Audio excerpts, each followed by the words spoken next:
Hello' বন্ধুসকল, আজি আমি এটা সৰু শৰ্ট ভিডিঅ'ৰ জৰিয়তে আপোনালোকৰ লগত আলোচনা কৰিম এই পাইলছৰ আটাইতকৈ ভাল মলম কি, পাইলছৰ বেষ্ট ক্ৰীম কি হ'ব পাৰে। বন্ধুসকল, আজিৰ এই ভিডিঅ'টোত মই এলোপেথিকৰ, আয়ুৰ্বেদিকৰ আৰু হোমিঅ'পেথিকৰ গোটেইকেইটাৰে দুটা মলমৰ নাম ক'ম আৰু কোনকেইটা আপোনালোকে কেতিয়া লগাব লাগিব গোটেইখিনি কথা আপোনালোকৰ লগত আলোচনা কৰিম। চ' বন্ধুসকল, যদি আপোনালোকে এই বিষয়ে জানিব বিচাৰে তেনেহ'লে এই ভিডিঅ'টো আপোনালোকে শেষলৈকে চাই থাকিব। চ' বন্ধুসকল, প্ৰথম কথা হ'ল যে এই পাইলছ বুলি যদি আমি কোৱা যায়, এই পাইলছ বেমাৰটোনো কি। চ' বন্ধুসকল, যদি আমি খুব সহজ ভাষাৰে কওঁ তেনেহ'লে আমাৰ পায়খানা কৰা যিখিনি দুৱাৰ আছে, অৰ্থাৎ যিডাল এনাল কেনেল আছে, সেই নলীডালৰ ঠিক মূৰৰ ফালে যিবিলাক তেজ অহা যোৱা কৰা নলী থাকে, ভেইন থাকে, সেই ভেইনবিলাক কি হয় ডেমেজ হৈ যায়, যাৰ ফলত তাৰ ওচৰে পাজৰে সেই অংশবিলাক কি হয় ফুলি যায় আৰু এটা সময়ত কি হয় যেতিয়া মানুহজনৰ খুব বেছি হয় তেওঁৰ মাংসপাশীবিলাক অলপ বেছি হয় বাঢ়ি আহে আৰু তেওঁৰ কি হয় পায়খানা কৰা তেওঁৰ অসুবিধা হৈ যায়। অকণমান পায়খানা যদি তেওঁৰ টাইট হয় সেই ঠাইখিনিত লাগিলে তেওঁ খুব বেছি পেইনফুল অনুভৱ কৰে আৰু লগতে তাৰ পৰা লগে লগে ব্লিডিং হৈ যায়। চ' বন্ধুসকল, আপোনালোকে বহুদিনৰ পৰা মোলৈ কমেণ্ট কৰি আছে যে ছাৰ পাইলছৰ আটাইতকৈ ভাল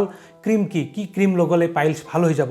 চ' আপোনালোকক মই আজি এই ভিডিঅ'ৰ জৰিয়তে গোটেইকেইটা পেথিৰ এলোপেথি, হোমিঅ'পেথি, আয়ুৰ্বেদিক গোটেইকেইটাৰ আপোনালোকক মই দুটা মলমৰ নাম ক'ম আৰু কোনকেইটা ক'ত লগাব লাগিব, কেতিয়া লগালে বেছি ভাল ফল আপোনালোকে পাব গোটেইখিনি কথা ক'ম। প্ৰথম যদি আমি এলোপেথিকৰ কথা কওঁ তেনেহ'লে এলোপেথিকত আপোনালোকে এন'ভেট অইনমেণ্ট বা প্ৰক্ট'চেডিল অইনমেণ্ট এনেকুৱা দুটা আপোনালোকে প্ৰক্ট'চেডিল বিডি বা অন্য এটা পাইলগো ক্ৰীম বুলিও অন্য এটা পায় আৰু গোটেইকেইটা একে, কিন্তু গোটেইকেইটাৰ কম্পজিশ্যনৰ কথা যদি কোৱা যায় ষ্টেৰইড, লিডোকেইন আৰু ফেনাইলেফ্ৰিন বা এনেকুৱা ধৰণৰ কম্পজিশ্যনৰ আপোনালোকে ঔষধ ইয়াত মিক্স কৰা থাকে আৰু এই ঔষধবিলাকৰ মেইন কাম হ'ল ষ্টেৰইডে কি কৰে আপোনালোকৰ ইনফ্লেমেশ্যনটো কম কৰায় আৰু লগতে খজুৱতি যে আপোনালোকৰ হয় সেই খজুৱতিবিলাক কম কৰাব আৰু লগতে লিডোকেইনে আপোনালোকৰ বিষটো কমাব আৰু লগতে ফেনাইলেফ্ৰিন বা এনেকুৱা ধৰণৰ ঔষধে আপোনালোকৰ কনষ্ট্ৰিকশ্যন কৰিব, আপোনালোকৰ সেই অংশবিলাক কনষ্ট্ৰিকশ্যন কৰিব, যিহেতু পাইলছত আপোনালোকৰ সেই বস্তুবিলাক ফুলি যায়, গতিকে আপোনালোকৰ অসুবিধা হৈ যায়, পায়খানা কৰাত প্ৰব্লেম হৈ যায় বা বিষ হৈ যায় বা কিছুমানৰ কি হয় মাংসপেশী ওলাই আহে। চ' এই ক্ষেত্ৰত এই মলমবিলাক যদি আপোনালোকে লগায় তেনেহ'লে আপোনালোকে কিন্তু খুব ভাল পাব। আৰু লগতে বন্ধুসকল, এই ক্ষেত্ৰত মই আপোনালোকক এইটোৱে ক'ব খুজিছোঁ, যদি আপোনালোকৰ খুব বেছি হৈ আছে তেতিয়া কিন্তু আপোনালোকে মই কোৱা এই মলমকেইটা এলোপেথিকৰ এই মলমকেইটা আপোনালোকে ব্যৱহাৰ কৰিব। এলোপেথিকৰ ঔষধবিলাকে আপোনালোকৰ খুব তৎক্ষণাত আপোনালোকক ৰিলিফ কৰি দিব। আৰু এতিয়া বন্ধুসকল, যিবিলাক মই পেথিৰ কথা ক'ম, ছাপ'জ আপোনালোকক যদি মই আয়ুৰ্বেদিকৰ কথা কওঁ, আয়ুৰ্বেদিকত আপোনালোকে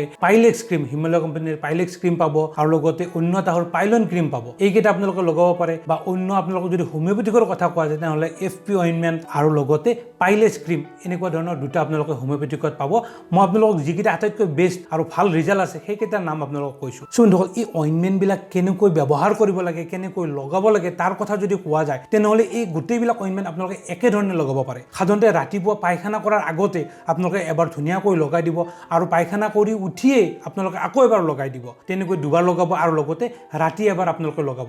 এনেকৈ যদি আপোনালোকে লগায় তেনেহ'লে আপোনালোকৰ ভাল ফল পাব। আৰু এই ক্ষেত্ৰত আপোনালোকে মনত ৰাখিব যে গোটেইকেইটা মলম আয়ুৰ্বেদিক, এলোপেথিক আৰু হোমিঅ'পেথিক গোটেইকেইটা মলম আপোনালোকে একেধৰণে লগাব পাৰে। বন্ধুসকল, মই যে ক'লোঁ প্ৰথমতে যে এলোপেথিকৰ কেইটা আপোনালোকক তৎক্ষণাত ৰিলিফ দিয়াত সহায় কৰিব, কিন্তু যদি আপোনালোকে লং টাইমত বেছি দিনলৈ ব্যৱহাৰ কৰিব বিচাৰে তেনেহ'লে আপোনালোকে এই আয়ুৰ্বেদিক বা হোমিঅ'পেথিক এই অইনমেণ্টবিলাক আপোনালোকে ব্যৱহাৰ কৰিব। এই আয়ুৰ্বেদিক আৰু হোমিঅ'পেথিক যিকেইটা মলম আছে ইয়াতে 8ৰ পৰা 10টাকৈ আপোনালোকৰ কি হয় এই ঔষধ মিক্স কৰা থাকে আৰু এইবিলাক আপোনালোকক লং টাইম ইউজ কৰিলেও কোনো সমস্যা নাই। আৰু লগতে এই আয়ুৰ্বেদিক আৰু হোমিঅ'পেথিক ঔষধকেইটাৰ অন্য এটা বেনিফিট হ'ল যে এইকেইটা পাইলছততো আপোনালোকৰ কাম দিবয়ে, লগতে যদি আপোনালোকৰ ফিস্তুলা আছে বা যদি এবচেছ হৈ গৈছে তেতিয়াহ'লেও কিন্তু আপোনালোকৰ কাম দিব। গতিকে লং টাইমত আপোনালোকে আয়ুৰ্বেদিকৰ মই যে ক'লোঁ পাইলেক্স বা পাইলন আপোনালোকে ব্যৱহাৰ কৰিব পাৰে বা হোমিঅ'পেথিকৰ আপোনালোকে FP অইনমেণ্ট বা পাইলেক্স ক্ৰীম এই যিকোনো দুটাৰ আপোনালোকে ব্যৱহাৰ কৰিব পাৰে। আৰু এই ক্ষেত্ৰত বন্ধুসকল, আপোনালোকে অন্য এটা কথা মনত ৰাখিব যে এই যে ক্ৰীম কেইটাৰ নাম ক'লোঁ মই, এইকেইটা ব্যৱহাৰ কৰিলে যে আপোনালোকৰ 100% ভাল হৈ যাব তেনেকুৱা নহয়। আপোনালোকে কিন্তু নিজৰ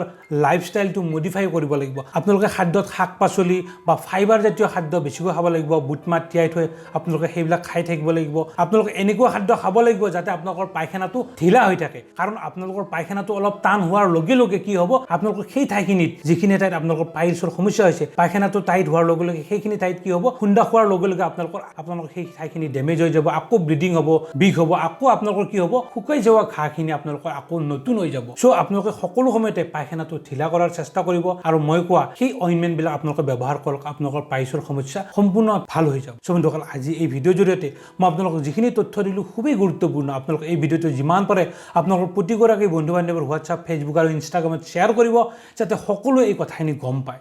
থেংক ইউ।